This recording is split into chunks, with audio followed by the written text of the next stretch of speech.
Bonjour à tous, alors dans ce podcast tant attendu, je vous fais part de mon expérience avec les guérisseurs à main nue, les guérisseurs philippins. Alors je ne sais pas si vous connaissez, si vous êtes curieux, si ça va vous permettre d'y aller et d'aller expérimenter par vous-même, mais en tout cas c'était vraiment une super expérience. Alors il paraît qu'aux Philippines, il existe des guérisseurs qu'on appelle guérisseurs à main nue et qui sont capables de faire des opérations chirurgicales sans même un bistouri ou un ustensile quelconque. Il paraît qu'ils sont capables de retirer des tumeurs ou cancers sans ouvrir le corps et en seulement quelques minutes. Alors je dis sans ouvrir entre guillemets, puisque vous allez voir ce qui suit.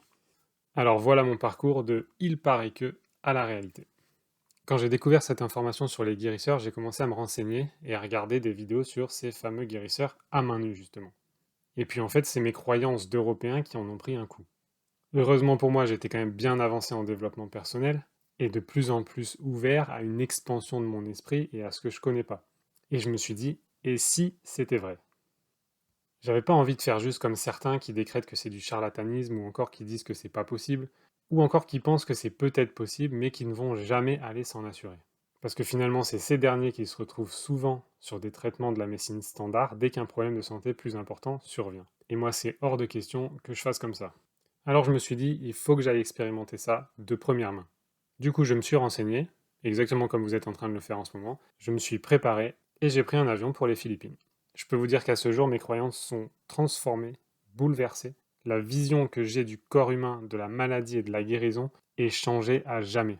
Il y a une chose qui est certaine, c'est que si un jour j'ai un problème de santé, je prends le premier avion pour les Philippines et j'y retourne, là où ma vision de la chirurgie a été transformée à tout jamais. Alors, mon arrivée aux Philippines, j'arrive à l'aéroport de Manille. J'y suis allé avec une amie, donc on a pris un bus directement pour la ville de Urdaneta, qui est donc 4 heures de route plus au nord. Arrivé là-bas, on s'est renseigné entre l'hôtel et les tuk-tuk locaux, ces fameux tricycles qui vous emmènent un peu partout. Et avec les informations locales, on arrive à se rendre plutôt facilement chez une première guérisseuse. Une fois sur place, un certain nombre de Philippins étaient déjà là aussi. On a dû inscrire notre nom sur un papier, une liste de noms qui était a priori donnée pour ceux qui voulaient expérimenter une opération. Alors en particulier nous, avec nos têtes d'Européens, au début la guérisseuse nous questionne. Elle veut savoir quelle est notre démarche. Je pense qu'elle voulait s'assurer qu'on était juste là pour de bonnes raisons, en tout cas pas pour de mauvaises raisons. Et c'est clair que nous on était là pour apprendre, observer et expérimenter. Et on commence à découvrir ces fameux soins. Alors ça se passe entre quatre murs un peu sommaires, dans laquelle elle a improvisé une sorte de chapelle. Et au fond de cette chapelle, on voit une table d'opération, entre guillemets, et franchement, je pourrais la décrire comme une planche de bois avec quatre pieds et une nappe en plastique dessus. Ses seuls outils, la Bible et la foi. Donc c'est clair qu'à comparer aux salles de chirurgie aseptisées de nos pays occidentaux et au nombre impressionnant d'ustensiles et machines qu'on peut y voir, c'était déjà hyper déroutant. Finalement, je me suis rapidement dit que c'était plus réconfortant de faire des opérations dans cette chapelle que dans nos salles d'opération. Alors pourquoi, vous allez me dire? Bah tout simplement parce que si un seul ustensile n'est pas désinfecté dans nos salles d'opération entre guillemets modernes, ça peut avoir toutes sortes de conséquences négatives. Alors que dans la chapelle, on trouve juste un peu de coton et de l'alcool en fin de chirurgie, entre guillemets, et c'est tout. Donc a priori, il y avait quand même quelque chose de différent dans sa façon de faire qui ne requiert pas d'aseptiser la pièce. Alors qu'est-ce que c'est que cette pratique exactement? Et bien en fait, la guérisseuse commence par d'abord se placer en méditation. Elle dit finalement se connecter à Dieu. Moi j'aime bien dire, elle se connecte au grand créateur, mais appelez-le comme vous voulez. Donc ensuite, un patient se présente devant elle et elle le scanne. Alors elle scanne avec une sorte de feuille de papier A4 qu'elle déplace le long de son corps, de haut en bas. Et de ce qu'on a pu comprendre, c'est un peu comme si c'était une fenêtre rayon X qui permet de voir l'intérieur du corps. Ou en tout cas des zones à travailler. Donc ça lui permet de voir là où elle va opérer. Évidemment, vous pouvez aussi lui donner la raison de votre venue si vous avez un symptôme particulier ou que vous voulez qu'elle travaille sur quelque chose de vraiment spécifique. Pour ma part, en ce qui me concerne, j'avais rien de particulier, donc je lui ai dit je vous fais confiance, je suis curieux de voir ce que vous avez à voir. Elle me regarde dans les yeux d'abord, elle descend le long de mon corps, et finalement elle dit c'est bon, je sais. Et elle écrit un mot désignant une partie de mon corps sur un bout de papier. Plutôt intéressant, mais un peu stressant. La deuxième étape, c'est une partie plutôt énergétique. Donc là, on se place devant elle, de dos et de face, et elle place ses mains à différents endroits du corps sur des méridiens énergétiques particuliers a priori. Et pour l'avoir expérimenté, c'était déjà une étape impressionnante. Avec ses seules mains, et je peux vous dire que j'ai vérifié plus d'une fois qu'il n'y avait rien dans ses mains, elle lance comme des impulsions électriques qui donnent l'impression d'avoir une espèce d'aiguille qui nous pique et qui rentre dans la peau. Et elle fait ça juste avec le dos de sa main. C'est même pas avec la paume de la main où elle pourrait encore davantage cacher une aiguille. Là, c'est vraiment avec le dos de la main. Et parfois même, ça peut être un peu douloureux, comme si on rentrait une seringue de quelques millimètres dans la peau. Et cette pratique est aussi appelée injection spirituelle. Et vous pouvez faire que ça si vous le souhaitez. Ça a l'air moins puissant que la chirurgie elle-même, mais vous pouvez faire que ça. Et ensuite, elle enchaîne les opérations. Et là, c'est assez rapide et assez efficace. Et donc, à tour de rôle, les patients qui avaient mis leur nom sur la liste s'allongent sur la table. Ils s'allongent devant toute l'assemblée qui peut observer le processus. Donc là, ce jour-là, on était à peu près 25-30 dans l'assemblée, et chacun à notre tour, on allait se poser sur la table. Et là, les premiers soins sont juste fous. La guérisseuse, on la voit, elle commence à entrer ses mains dans la peau, à l'endroit ciblé. Ses doigts s'enfoncent littéralement dans la chair, elle trifouille, elle remue les organes, et parfois elle sort des bouts de viande, ce que j'appellerais des bouts de viande, qu'elle aime bien montrer à la personne allongée avant de les jeter à la poubelle. Et en fait, ça m'a rappelé exactement ce qui se passe dans le film Matrix 2, quand Neo voit l'énergie et plonge sa main dans le corps de Trinité pour lui retirer la balle. Et donc il plonge la main, il va chercher la balle, il retire la balle, et quand il ressort la main, Trinity n'a pas de trou dans le corps. Ben, c'est exactement comme ça que je le vois. Et donc pendant l'opération, parfois il y a du sang qui peut sortir et couler, mais il est rapidement épongé par son assistante. Et enfin, quand elle retire ses mains, là c'est juste incroyable. Le sang est nettoyé sur la peau et il n'y a plus aucune trace de l'opération. Tout est comme avant, mais avec un ou plusieurs morceaux de chair qui ont été retirés. Alors ça peut être des tumeurs, des cellules cancéreuses, des caillots de sang, ou encore toutes sortes de trucs bizarres. On a vu vraiment des trucs incroyables sortir du corps, comme des serpentins noirs ou des fils de chair, bref. Bref, c'est même difficile à décrire. Et elle est capable d'opérer sur n'importe quelle partie du corps, et même faire des opérations du cœur ou du cerveau. J'ai pu assister à la sortie d'une sorte de veine du cœur qu'elle a sortie de la poitrine. Donc imaginez, elle sort une veine au niveau du cœur de la poitrine. Et oui, on pouvait voir la veine sortie. Elle l'a coupée. Elle a retiré un espèce de long spaghetti de cette veine. Et elle a tout remis dedans en les reconnectant. Je ne sais pas comment elle fait, elle non plus, a priori. Donc elle a tout remis dedans, elle a retiré ses mains et il n'y avait plus aucune trace de la chirurgie. Et elle nous a expliqué en fait que c'était un vaisseau et une artère bouchés qu'elle a débouché pour que le sang puisse circuler beaucoup mieux. Et je sais qu'à ce stade, ça peut être difficile de continuer à écouter, difficile d'y croire. Et je peux comprendre que vous ayez envie d'arrêter cet audio en disant que je suis un charlatan moi aussi. Et je comprends que vous puissiez avoir envie d'arrêter cet audio, mais franchement, ce serait bien dommage pour vous et j'ai envie de vous dire deux choses. La première, si vous doutez, allez voir par vous-même avant de fermer la porte définitivement, parce que sinon vous risquez de passer à côté de quelque chose d'extraordinaire et qui pourrait un jour vous sauver vous-même ou sauver un proche. Et deuxièmement, et ça je peux vous le dire de source certaine, vous avez grand besoin de travailler sur vos croyances. Parce que croyez-moi, elles vous trompent et vous jouent des tours. Et si vous avez envie de fuir cet audio, ça c'est la preuve. Cela étant dit, je vous retiens pas plus longtemps. Alors voilà que mon tour arrive. Donc après avoir observé 12 personnes avant moi, j'avais quand même plus de doutes concernant ses capacités et ça devenait presque routinier. Mais je dois avouer que j'avais quand même un peu peur de passer sur la table. Donc là, mon amie se lance juste avant moi, je viens avec elle et j'ai pu observer de très près l'opération. Alors pour des raisons de confidentialité, je ne vais pas rentrer dans le détail de son opération. Et ensuite, c'est à moi. Donc je m'allonge sur la table et là, la guérisseuse me regarde et me dit: Je ressens un certain doute en toi. Donc je me sens assez surpris de ce qu'elle dit et je comprends pas de quoi elle parle. J'essaie de me détendre quand même. Elle place ses mains un peu en dessous de mon nombril, et là je sens une chaleur qui se diffuse à l'intérieur du corps, et voilà que ses doigts sont à l'intérieur. Je sens qu'elle est rentrée, et là je sens qu'elle bouge, qu'elle trifouille, qu'elle remue, qu'elle pince, qu'elle tire, etc. C'est pas du tout agréable, mais c'est pas douloureux. Donc je me sens un peu quand même crispé, j'ai les abdos tendus, à un moment donné la respiration qui se bloque, et là elle se tourne vers moi et elle me dit simplement de me détendre, et de ne pas bloquer ma respiration, d'inspirer et d'expirer calmement, ce que j'essaye de faire en me détendant. Au bout d'à peine une minute ou deux, c'est vraiment difficile d'estimer un temps quand on est dans cette situation, elle retire quelque chose de mon abdomen, elle le montre à mon ami, elle me demande si je veux voir, et moi je lui réponds que non, et la guérisseuse continue.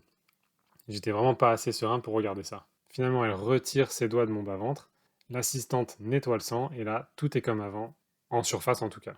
Et là, elle me montre finalement, une fois que c'est terminé, elle me montre ce qu'elle a sorti, et c'est une sorte de bout de viande couleur chair, comme un bout de poulet, de la taille d'une grosse pièce de 2 euros. Et là, je suis vraiment impressionné, je suis à la fois content et un peu bouleversé. En moins de 3 minutes, c'était fait. Alors je sais finalement pas vraiment ce qu'elle a retiré, mais c'est juste un processus qui requiert la foi et c'est tout. Une foi en elle, en la guérisseuse, et une foi dans le processus. Alors du coup, comment je me sens après ça? Alors j'ai d'abord ressenti une sorte de point, pas douloureux, mais un peu comme un petit hématome là où elle est rentrée avec ses doigts, comme si j'avais un bleu. Et du coup, j'ai demandé un peu à des habitués qui étaient là de me raconter leur opération, et ils m'ont dit que c'est tout à fait normal selon les cas. Ensuite, les opérations des autres personnes se passent, et là où on était bluffé au début, en fait, ça devient presque normal. Et puis on discute un peu avec les gens à la fin et avec la guérisseuse. Donc première conclusion, je peux vous dire, c'est assez impressionnant et bluffant. Évidemment, moi je demande à la guérisseuse si ça s'apprend ou comment elle fait, et en fait elle nous confie qu'elle ne sait pas vraiment comment elle fait, mais qu'elle le fait, c'est tout. Ça lui est arrivé un jour, ça lui est tombé dessus, et du jour au lendemain, elle savait le faire. Et elle explique être comme le bras de Dieu, guidé par quelque chose de plus grand, et d'autres guérisseurs l'expliquent comme être le bras et l'outil d'un guérisseur spirituel qui prend en fait un peu le contrôle sur la personne. Parce qu'en fait, le guérisseur est dans une sorte de transe et parfois ne se rappelle même pas de ce qu'elle a fait pendant l'opération.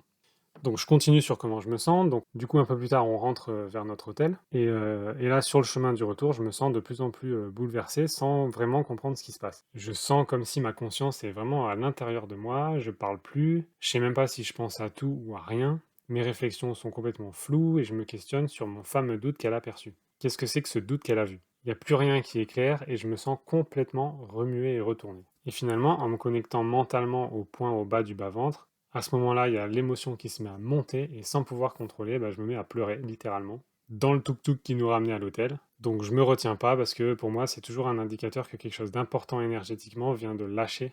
Et ça, je sais que c'est excellent pour moi et ma santé. Et finalement, quelques heures plus tard, je me sens toujours bien remué. J'ai toujours le point un peu sensible au bas du ventre, mais j'arrive à avoir assez de clarté pour recommencer à discuter. Donc je discute avec mon ami qui fait émerger quelque chose d'important. Et je comprends enfin quel est mon doute. En fait, j'avais bien confiance dans le processus et dans les capacités de la guérisseuse, mais je doutais juste de ce qu'elle m'avait retiré du corps. La question que je me posais et qui me faisait douter, c'est est-ce que ce qu'elle a retiré c'est vraiment néfaste ou est-ce que ce retrait n'aurait pas des conséquences négatives? Et voilà, j'avais trouvé ce satané doute. Et donc là, sans attendre, je referme les yeux, je me ressente sur la foi que le processus est parfait et que ce qui a été enlevé est parfait aussi pour que tout mon corps se réaligne énergétiquement et physiquement. Donc comme d'habitude, tout est parfait. Et là, sans m'en rendre compte, quelques instants plus tard, je commence à avoir l'esprit beaucoup plus clair. Le point au bas de mon ventre se dissipe complètement, l'émotion disparaît et je me mets à me sentir beaucoup, beaucoup mieux. La faim revient, bon indicateur pour moi, et la fatigue aussi. Donc là, je crois qu'il était temps de manger et d'aller se coucher. Et finalement, un super repas plus tard, je me mets sur l'ordinateur et je commence à écrire ces lignes, cet article, parce que je voulais m'assurer de retransmettre vraiment mon expérience le plus fraîchement possible, sans en oublier les détails. Voilà, et finalement, une heure plus tard, il sera temps d'aller dormir pour renaître d'un nouveau corps dès le lendemain matin.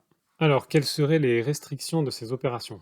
Donc, en amont, il n'y en a pas. Il n'y a aucun danger, aucun effet secondaire. Mais selon les guérisseurs, il y a quelques restrictions d'après-opération qui sont à prévoir. La première, et là tout le monde semble s'y accorder, c'est qu'il ne faut pas prendre de douche pendant les 24 heures qui suivent. La deuxième, et pour laquelle ils s'accordent aussi, c'est de ne pas manger de viande pendant quelques jours. Et la troisième restriction pour laquelle ils s'accordent aussi, c'est pas de sexe. Et là, ça peut aller de quelques jours à plus d'un mois selon les guérisseurs. Mais ça, c'est à vous de voir si ça vaut le coup. Autre restriction plutôt logistique, donc on n'a pas été autorisé à filmer, ce qui est assez dommage mais compréhensible puisqu'ils veulent pas que ce soit fait pour de la pub, ils veulent vraiment faire ça d'une manière saine. En tout cas, vous pouvez trouver des films sur YouTube. Je vous en mets une d'ailleurs en haut à droite que j'ai bien aimé pour démarrer et pour se rendre compte de ce que c'est réellement. Et je peux juste vous dire que ces vidéos sur les guérisseurs ne mentent pas et j'ai pu le constater de mes propres yeux. Alors ensuite, vous vous demandez peut-être combien ça coûte. Et bien en fait, ce qui est incroyable aussi, c'est que vous donnez ce que vous voulez. La guérisseuse n'en a rien à faire et elle n'est pas regardante. Elle est vraiment dans le don et c'est ce qu'elle demande en échange. En fait, elle demande rien, mais elle est dans le don. Donc certaines personnes ne donnent pas à chaque soin, certains ont sorti un billet de 100 pesos pour un soin, donc ça fait à peu près 1,70 € à l'heure où je vous dis ça, et certains vont donner l'équivalent de 100 € pour plusieurs soins. Bref, c'est du don libre, chacun fait comme il veut, en fonction de ses moyens et en fonction de ce que ça lui a apporté. Parce qu'on a eu des témoignages de certaines personnes qui sont venues avec des tumeurs et qui sont reparties sans rien, bah je pense que dans ce cas-là, ça vaut bien 100 €. En tout cas, c'est clair que vous pouvez vous faire retirer une tumeur pour rien, ou même moins de 2 €. Et là, j'ai une question aussi pour vous, est-ce qu'un charlatan ferait ça? Alors en conclusion, je le répète encore, je ne suis plus le même après cette expérience, et c'est logique. Et là en plus, à l'heure où j'écris ces lignes, ce n'est que le premier jour. Il me reste encore la semaine ici. Du coup, ce qui est aussi suggéré sur place, c'est que selon votre challenge ou votre symptôme, il est suggéré de venir 2 semaines. Tout simplement parce qu'il peut y avoir plusieurs soins à faire, et les soins peuvent ou doivent parfois être espacés d'au moins une journée pour laisser au corps le temps de récupérer. Et là aussi, j'y croyais pas non plus, je me suis dit, moi je peux faire une opération tous les jours, je suis assez solide. Et en fait, dès la première opération, j'ai pas pu en refaire pendant 3 jours. Tout mon être et tout mon corps me disaient juste non, je peux pas. Voilà, en tout cas, c'est clair que si un jour j'ai un problème de santé, avant même de penser à la chirurgie classique, et son anesthésie, ses cicatrices, ses effets secondaires, son coût, etc., ma première intention sera de revenir là pour obtenir une chirurgie de la main du grand créateur lui-même. Aujourd'hui, ça me semble beaucoup plus cohérent et après ce que j'ai vu, beaucoup plus pertinent que notre médecine occidentale. Donc à vous de voir en ce qui vous concerne, moi je vous fais juste bénéficier de mon expérience. Si vous avez des questions spécifiques ou que vous souhaitez aller là-bas, j'ai fait un deuxième article et un podcast suivant qui vous explique exactement comment vous y rendre. N'hésitez pas aussi à écrire en commentaire des podcasts ou d'aller sur le site internet et d'écrire dans la partie contact. Mais normalement, vous avez toutes les informations. Et je sais de toute façon que je ne serai pas submergé de contacts pour ces choses-là parce que déjà 90% des personnes n'y croiront pas et en resteront là. C'est ainsi que l'humanité est encore faite aujourd'hui. Donc si vous souhaitez savoir comment vous y rendre, je vous mets le lien du podcast de l'article suivant en haut à droite et vous aurez le lien de l'article sur le site directement en description de ce podcast. Voilà, je vous souhaite là d'augmenter votre champ de croyance, ce qui vous permettrait d'avoir plus d'options en cas de besoin. Et dans tous les cas, prenez soin de vous et à bientôt.